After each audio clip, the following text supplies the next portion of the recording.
Moving on to a interesting one. A couple years back, this was kind of the beginning of the end for the Philadelphia Eagles when they beat the Buffalo Bills, but hopefully that is not the case this year. This time they are heading to Buffalo to face Josh Allen and the Bills.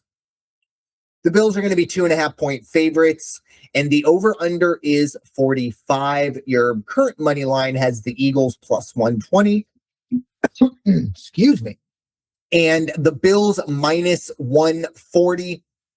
Obviously, last week, the Eagles took care of business. It didn't start very well on Saturday.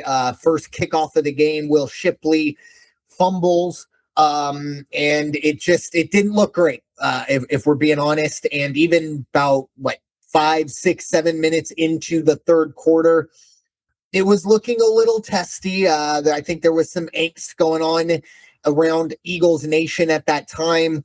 And then unfortunately, Marcus Mariota ended up having to leave the game. And the man who just never seems to go away, the USD alum himself, Josh Johnson, returns.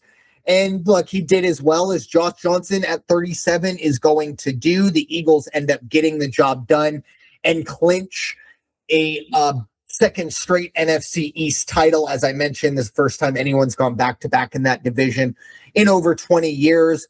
With that being said, the Eagles, again, they'll need a miracle to move up ahead of Chicago.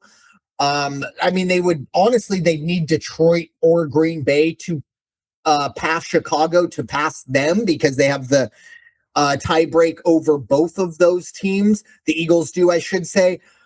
It's just not looking great for the Eagles to move up to the 2 seed. So with that being said, I think you do start to maybe pull back on the reins a little bit. Maybe we're not seeing everyone going full bore, and maybe we're starting to see guys getting taken off the field early on if certain games don't go the way we need them to. So with that being said, I like Buffalo minus 2.5. And then in terms of the over-under, I did have the weather up here. I don't believe we have any major weather. I know there's a lot of maybe rain. Yeah, so it will be raining. 39 degrees. So maybe if that drops a lot lower, maybe you worry about snow. But, if you're talking about Buffalo on, the Saturday or the Sunday after Christmas, and you're talking about 38, 39 degrees, that's barbecue weather. I think we're getting pretty lucky there, all things considered, how it normally goes. The one concern, I have plenty of concerns with the Eagles, but maybe my newest concern is Jake Elliott.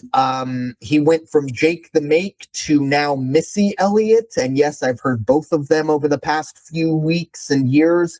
Look, there are a lot of people in Philadelphia and in the fandom that make it seem that you just throw that guy out and you just pull up some other guy and he's going to go 95% going forward. It's not that easy. If it was week 5 or 6 and we maybe had a few weeks to figure something out and bring multiple guys in, maybe, just maybe, with all due respect to Jake Elliott. But look, we're going to have to ride with Jake Elliott. I don't think it's smart to be even thinking about changing it at the kicker position. I'm not confident in him, but again, I have more confidence in him than I do in somebody who is currently unemployed right now. So just my thought process, but it is something that is, I think, in the forefront of every Eagle fan going forward. Now, the good news for the Eagles, Jalen Carter and Lane Johnson are both expected to be back. But again, I don't think the Eagles really need this one too much. They're pretty much locked in at the 3 seed. And again, there could be some results that happen earlier in the day that essentially lock them in. And who knows at that point. So, and Buffalo is fighting for everything right now. They are in the playoffs, but they want that division. Buffalo minus 2.5 over 45. Raider Jim, your thoughts, Philadelphia at Buffalo. Yeah, you said it. Both teams are in. So what are we going to see out there? How long do you keep people out there? How long do you roll the dice and hope somebody doesn't get hurt that you really, really need? Buffalo 6-1 at home. The Eagle offense has been a little bit challenged against their better caliber opponents. like the Buffalo Bills.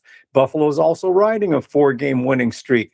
I think, and Josh Allen has, I don't know if it's severe by any stretch. I'm sure it is not, but he does have a bad foot right now, which could take away a little bit of his threat to be too big of a running, his run game.